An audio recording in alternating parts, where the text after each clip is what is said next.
मैं Mohammad Amjad Ali. Prime time में आपका खैर मकदम है।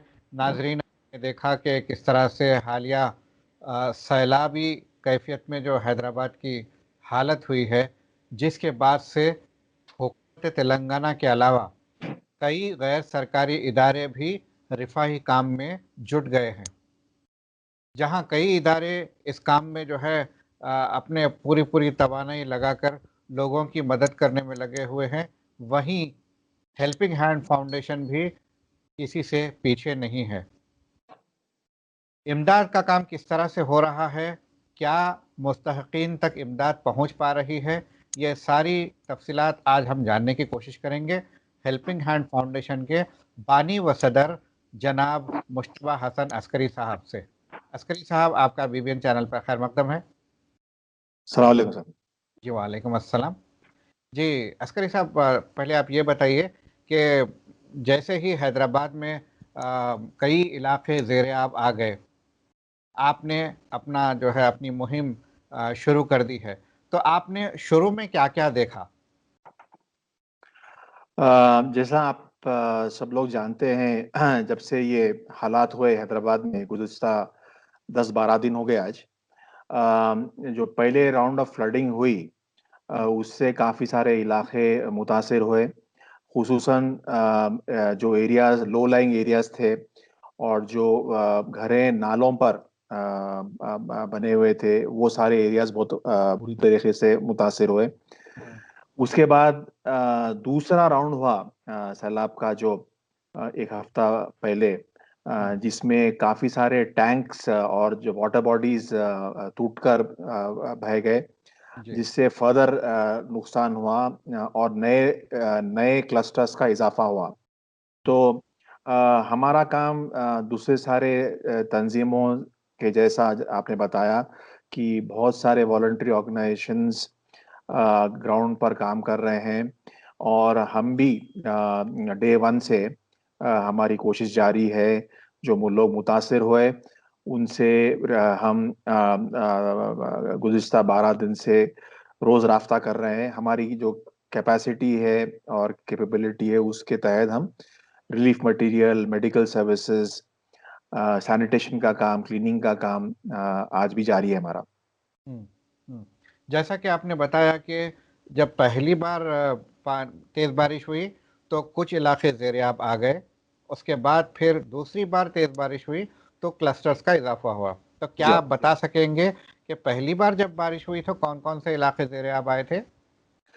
साहब, पहली बारिश जो हुई उसमें तो काफ़ी सारे जीएचएमसी लिमिट्स में एरियाज़ और स्लम्स लो लाइंग एरियाज़ काफ़ी मुतासिर हुए और काफ़ी पानी जमा हुआ। हुँ, बट वो हालात में जो सेकेंड राउंड ऑफ फ्लड हुआ हुँ, जिसमें जैसा कि ख़ास तौर पे ये जो बालापुर का गुरुवम चेरू हुँ, जो ब्रीच हुआ और जो टूटा और जिससे रात कई बस्तियों में 10-12 फीट पानी आ गया। हुँ, जैसे कि हफीज बाबा नगर के हिस्से इलाके में हुँ, A block, B block, C block, O block हुँ, वगैरह। इसमें हजारों से घर हजारों घरों का नुकसान हुआ। अ, उसके वही लाइन में जो पानी का फ्लो था लो लाइंग एरियाज जैसा कि फलकनुमा डिवीजन में जुबैल कॉलोनी है, फारूक नगर है, फातिमा नगर है, हाशिमाबाद है और कबीर नगर है। ये एरियाज बहुत ज़्यादा मुतासिर हुए और यहाँ भी फलकनुमा का ब्रिज टूटा और आज भी लोग यहाँ अभी तक अपने घर मुकम्मल तौर पर साफ नहीं कर सक रहे हैं। अभी भी कीचड़, गंदगी और इसमें हुआ ये सब आप जैसा आप लोग वीडियोस में देख रहे हैं कि बारिश का पानी और सीवेज वाटर इसका जो दोनों का जो कॉम्बिनेशन है ये घरों में घुसा है। तो आज भी जब बरसात रुक गई अब जरा हालात सुधर रहे मगर बहुत सारे लोग अभी भी अपने घर को मुकम्मल तौर पर साफ नहीं करें और अभी कोशिश में लगे हुए हैं। तो ये सारे एरियाज थे और थोड़े एरियाज याकतपुरा के साइड जैसे कि गंगानगर है, अमान नगर है, तालाब कट्टा है। ये पहले से ही low lying areas lake beds में घरें बने हुए हैं। तो ये एरियाज भी काफी मुतासिर हुए। ये दोनों राउंड फ्लडिंग में। ओके, तो आपने किन-किन एरियाज़ को टारगेट किया है हेल्प पहुँचाने के लिए? सब अभी जैसा आज मैं जैसा आपसे अब बात कर रहा हूँ, बहुत सारे अब इन्फॉर्मेशन हम सबको ये मालूम है कि अब एक 6-8 क्लस्टर्स है, जहाँ लोग अभी भी मुतासिर है। हुँ, हुँ। जिसमें से है बाबा नगर और उस्मान नगर, शाहीन नगर का एक एरिया है, उस्मान नगर, वो वहाँ अभी भी पानी रुका हुआ है। हुँ, हुँ। आज भी उस्मान नगर में तकरीबन 250 से 300 घरों में पानी 6 फीट 8 फीट रोडों पे है। तो वहाँ के सारी पब्लिक घर छोड़ बाहर है।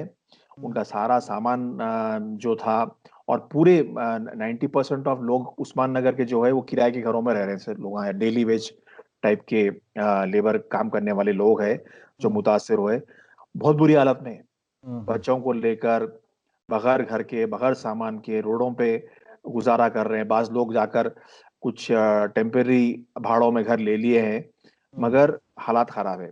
बीमारी बढ़ रही है अब, क्योंकि पानी कम हो गया, वेदर अभी सूख रहा, अब ये ड्राई हो रहा, तो बीमारियां बाहर आ रहे हैं अब। हुँ, तो हुँ, उस्मान नगर का एक एरिया है जहाँ बहुत सारे लोग फोकस कर रहे हैं काम करने के लिए। और फलकनुमा के जो एरियाज में आपको बताया, अल जुबैल कॉलोनी, हुँ, फारूक नगर, हाशिमाबाद हुँ, और कबगीर नगर, ये भी एरियाज बहुत बुरी तरह से मुतासर है।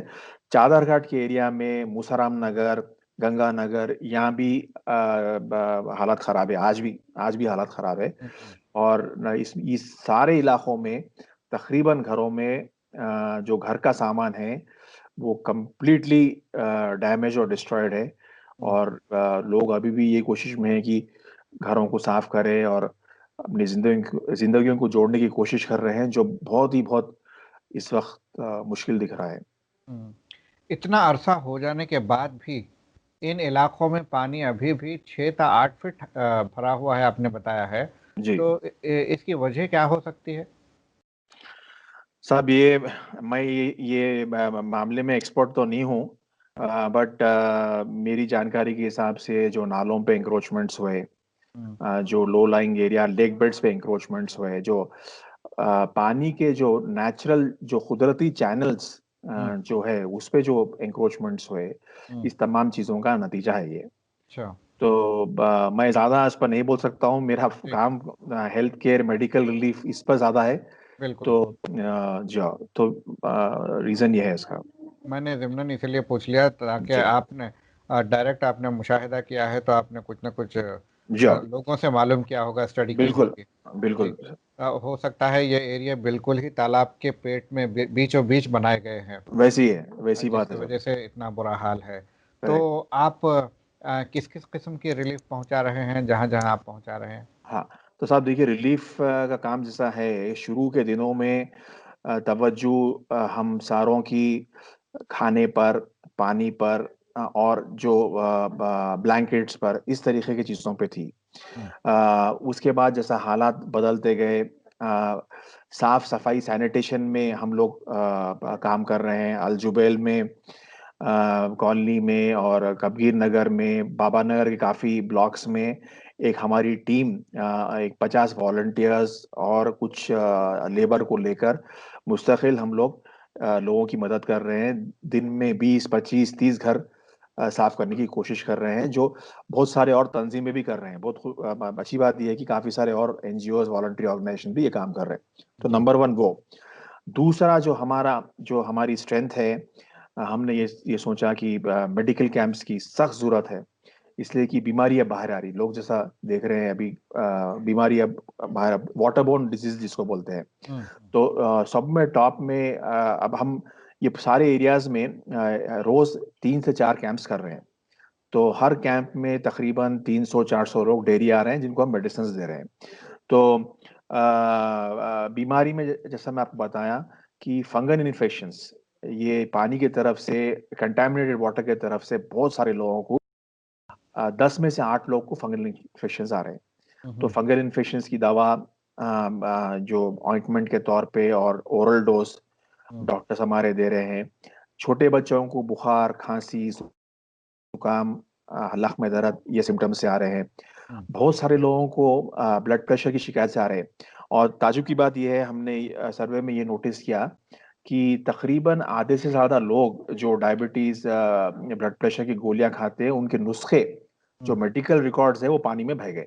हम्म, तो उनके पास कुछ रिकॉर्ड ही नहीं है आज के दिन की वो कौन सी दवा खा रहे थे, क्या कर रहे थे। हम्म, तो ये बहुत ही नज़ाकत की बात है, और बहुत ही सीरियस सिचुएशन है हम्म, कि ऐसे लोग, और ख़ास तौर पे ये स्लम्स में ये लोग इलिटरेट है। हम्म, तो इनको फिर पूरी तरीके से फ्रॉम स्क्रैच जैसा बोलते हैं, हम्म, उनको री एग्जामिन करना पड़ेगा, टेस्ट करना पड़ेगा, उनकी दवाओं का अरेंजमेंट करना पड़ेगा, और उनको कंटिन्यू मॉनिटर करना पड़ेगा। तो हम्म, बहुत बड़ा तबका अडल्ट्स का, 30 ईयर्स के ऊपर जो लोग हाई ब्लड प्रेशर से आ रहे हैं, जी, और उनके मेडिकल रिकॉर्ड्स नहीं है। हम्म, चौथी बात हम ये देख रहे हैं मेडिकल कैंप्स में कि स्ट्रेस और एंजाइटी जो दिमाग पे दबाव पड़ रहा है हालात से, उन वो लोग भी ब्लड प्रेशर से मुतासिर होकर आ रहे हैं। मगर वैसे लोगों को एक 10-15 मिनट बिठा के फिर चेक करें तो नॉर्मल आ रहा बीपी। तो हम्म, मतलब क्या है कि स्ट्रेस और एंजाइटी बहुत ज्यादा है, इससे कि हालात बहुत खराब है, और लोग ये हालात का सामना अल्लाह ही बेहतर जानता कैसा कर रहे हैं। जी, तो ये मेडिकल कैंप्स में ये हो रहा है सब। हम्म, हम्म, इसके अलावा हमारा सब में जो लास्ट फेज रहेगा प्रोग्राम का, वो रिहैबिलिटेशन का है। हम्म, तो हेल्पिंग हैंड फाउंडेशन और हमारे जो पार्टनर ऑर्गेनाइजेशन है सीड, हम्म, जो यूएस बेस्ड चैरिटी है, वो हम दोनों मिलकर, ये दो ऑर्गेनाइजेशन, हम लोग 1 करोड़ रुपए की इमदाद करने का फैसला किया है, जिसमें खाली टोटल रिहैबिलिटेशन रहेगा, जिसमें अब रिहैबिलिटेशन के लिए हम एक सर्वे जारी करे हैं। हम्म, यही एरियाज में हमारे 20 से 25 वॉलंटियर्स जाकर गूगल फॉर्म्स पर सर्वे का डेटा अपलोड कर रहे हैं, और हम ऐसे लोगों की मदद करना चाह रहे हैं जिसको माली इमदाद से फिर जिंदगी दोबारा शुरू हो सके। जैसा जी, कि ऑटो वाले हैं, कैब ड्राइवर्स है, काफी सारे छोटे कारोबार करने वाले दुकाना मार खाए हुए हैं, उनके उनके हम्म, काम सामान पूरा डैमेज हो गया है। हम्म, बहुत सारे क्या बोलते हैं, घर के सामान जिसको जरूरत है, घर तैयार है, घर साफ हो गया, घर में मगर बर्तन नहीं है, हम्म, एसेंशियल चीज़ा नहीं है, तो ऐसे लोगों को रिहैबिलिटेशन पैकेज हमारा लास्ट प्रोग्राम रहेगा। अच्छा, जी। तो जिस तरह से आपने बताया कि आप सबसे पहले सफाई के काम पर तवज्जो दे रहे हैं, सैनिटेशन का काम कर रहे हैं, सैनिटाइज कर रहे हैं, जी। तो मैं यहाँ पर ये जानना चाहूँगा कि एक सबसे अहम पहलू ये है कि जिस किसी का भी घर पानी है, तो उन्हें सफाई से पहले उसके उसके सबूत इकट्ठे करने होते हैं ताकि बाद में गवर्नमेंट से रिलीफ का फंड जो है क्लेम कर सकें। तो क्या आप लोग सफाई कर रहे हैं उससे पहले ये एहतियात बरत रहे हैं कि कितना डैमेज हुआ है, क्या क्या नुकसान हुआ है, उसकी आप लोग फिल्मबंदी कर रहे हैं या करवा रहे हैं? हम लोग डायरेक्टली तो नहीं कर रहे हैं, मगर हम ताकीद कर रहे हैं लोगों को, जहाँ भी हम साफ सफाई कर रहे हैं, तो उनको बता रहे हैं, और बहुत सारे लोगों को इसकी इत्तला है। हम्म, हमने ये देखा कि बहुत सारे लोगों को इसकी इत्तला इत्तला ऑलरेडी है, हम्म, और बहुत सारे लोग जब शुरू में ही जब फ्लडिंग हुई, काफ़ी सारे लोग पिक्चर्स और वीडियोस बना कर रखे हैं। हम्म, तो वो लोग डायरेक्टली फोटो शूट करके वीडियोस बना के रखे हैं, और उनको उनको बहुत सारों को मालूम है कि हम्म, ये क्लेम करने में ये सारे चीज़ें काम आएंगे बोल के। जी, जी। तो बाज़ लोग के पास वसाइल नहीं होते, बाज़ लोग के पास ठीक से स्मार्टफोन भी नहीं होता है। तो ऐसे लोगों को जो प्रूफ जमा करने के लिए आप कोई हेल्प कर रहे हैं, या आपके जो है साथी वॉलंटरी ऑर्गेनाइजेशंस है वो लोग इस किस्म से भी मदद कर रहे हैं? सब इस पे काफी सारे वॉलंटरी ऑर्गेनाइजेशंस और आप जैसे चैनल से अवेयरनेस बहुत हुई लोगों को, तो लोग कोशिश कर रहे हैं, जिसके पास फोन भी नहीं है, जी, उन अड़ोस पड़ोस से लेकर अच्छा। एविडेंस एविडेंस पैदा करने की और रखने की कोशिश में लगे हुए हैं। हुँ, अब हो रहा ये सब, हम जब जा रहे हैं घरों को, जो हालात है, ये हुँ, सारे चीज़ें दिमाग में नहीं आ रहे हैं। इसलिए कि जब ग्राउंड पे जाते हैं कि वहाँ देख रहे हैं कीचड़, गंदगी, और सब में डिफिकल्ट अब ये है कि जो बो आ रही है, जो जिसे हुँ, स्टेंच स्टेंच बोलते हैं, वो हुँ, पूरा सूख के जो बो आ रही है, काम करना बहुत मुश्किल हो जा रहा। तो वहाँ बिल्कुल। बेचारे लोग पहले उस हालात में कैसा रह रहे हैं। बहुत सारे लोग सुबह में काम करके फिर रातों में दूसरे रिश्तेदारों के पास चले आ रहे हैं, इसलिए कि बो इतनी आ रही जगह से, तो कुछ सुधरना नहीं वहां हुँ, जब गए जब। मगर बिल्कुल सही। मगर लोग में अवेयरनेस है कि अगर कॉम्पेंसेशन या क्लेम के लिए एविडेंस रखने की, तो काफी सारे लोग ऑलरेडी बताए हमें, मैं बहुत सारे लोग बताए, मैं खुद गया ग्राउंड पे हम्म, काफी एरियाज में, तो देखा मैं वीडियोस शुरू के, बाद के, बीच के, लोगों के पास है ये इसका एविडेंस। Okay okay. ये बहुत अच्छी बात है कि लोग जो जी। है अवेयर हो गए हैं, ये उन्हें पता हो चुका है कि जी। क्लेम करने के लिए एविडेंस जमा करना है, फिल्मबंदी करनी है। ठीक उसी तरीके से जो डॉक्यूमेंट्स उनके ख़राब हो गए हैं या फिर जो है पार्शली डैमेज हुए हैं, तो वो डॉक्यूमेंट्स को भी संभाल कर रखना है ताकि जी, फिर से डुप्लीकेट डॉक्यूमेंट्स बनाया जा सके। बिल्कुल सही है। ये बात ने आपने आपने काफ़ी तशवीशनाक आपने बात ये कही कि बहुत सारे लोग जो बीपी और डायबिटीज़ का इलाज करवाया करते थे, उन्हें ये तक पता नहीं कि वो कौन सी दवा खा जी। रहे थे। जी। नाख्वानदगी का इतना जो है फीसद है कि लोग अपनी दवा तक नहीं पता, हालांकि ये दवा रोज़ खाते हैं। जी। मेडिकल हॉल पे वक्तन फ़वक्तन जाकर ख़रीदी जाती है। पता नहीं ये लोग कैसे ख़रीदते थे। जी। अगर दवा पता हो तो आगे इलाज करने में सहूलत होती है। बिल्कुल ही रिकॉर्ड बह जाए तो फिर ज़ीरो से स्टार्ट करने में डॉक्टर्स को भी दिक्कत होती होगी। बिल्कुल सही है सर। बहुत सारे लोग पानी में से परनियां निकाले, इसलिए कि उनको मालूम था कि ये हाँ, बहुत इंपॉर्टेंट मेडिसिन है उनके लिए, तो बहुत सारे लोग हाथ में परनी लेके फिर रहे हैं पैकेटों जी में, जी। मगर उनको नहीं मालूम कि कौन सी क्या है दवा। तो सारे लोगों को फिर से स्क्रैच से, जैसा बताया मैंने, हम हम्म, लोग ऑलरेडी कर रहे हैं कैंप में, हम्म, मगर इसमें मुस्तकिल काम की जरूरत है। मेरा बोलने जी का मतलब ये है कि बिल्कुल। कैंप करे, दवा दिए, हट गए, उससे हालात सुधरने वाले नहीं है। हम्म, मुस्तकिल तौर पर इसमें बहुत बड़े पैमाने पे काम की जरूरत है, हम्म, जिससे लोगों को राह मिले।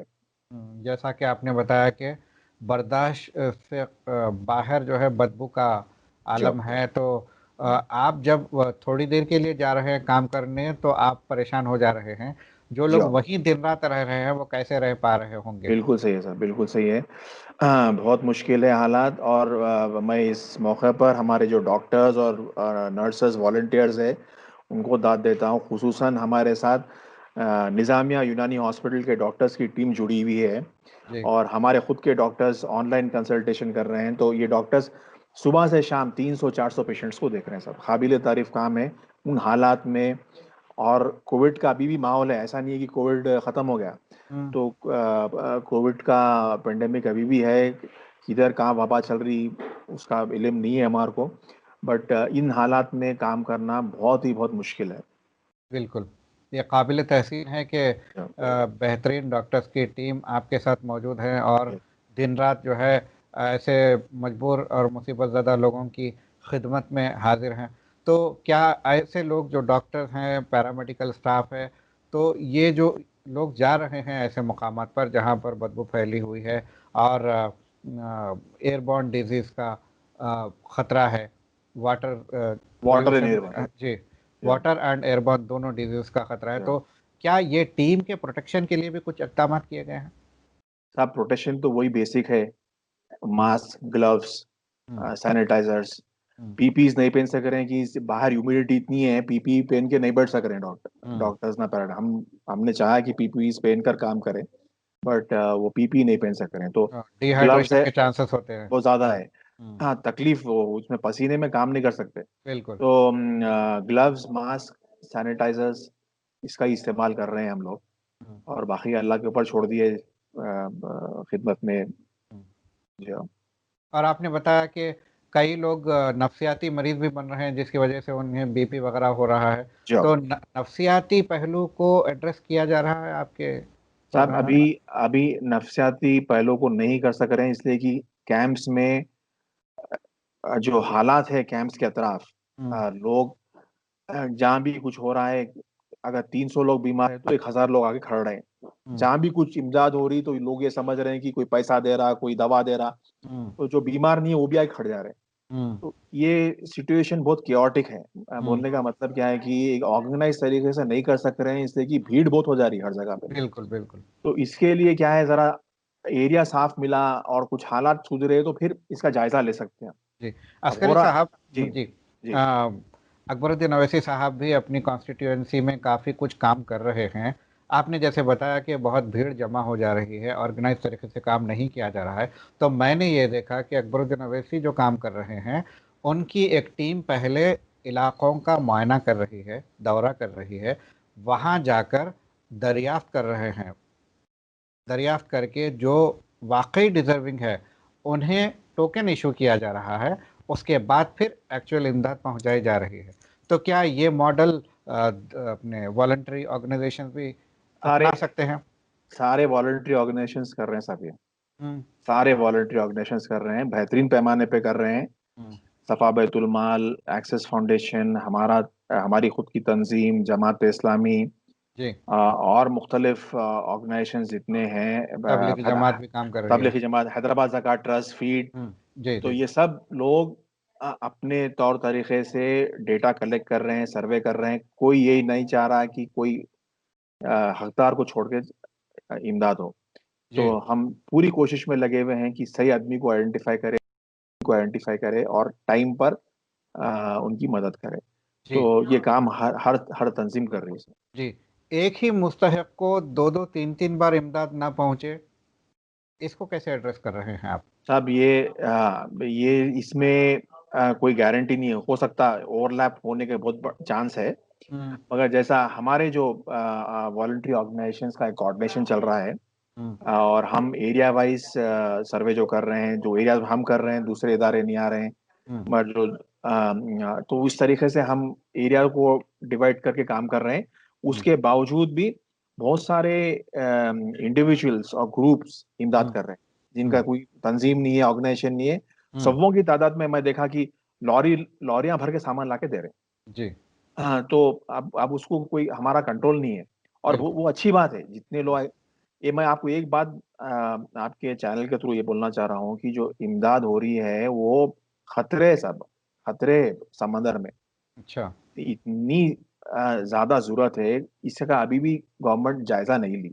हम्म। हाँ, खुसूसन शहरी इलाकों में, हम्म। कि क्या कितना लॉस हुआ। डिटेल एस्टिमेशन अभी भी मेरे ख्याल से मौजूद नहीं है। अच्छा। और लोगों को जो इमदाद है, 10,000 रुपए मिल रहे हैं। बहुत सारे लोग बोल रहे हैं हम क्या करेंगे 10,000 रुपए से।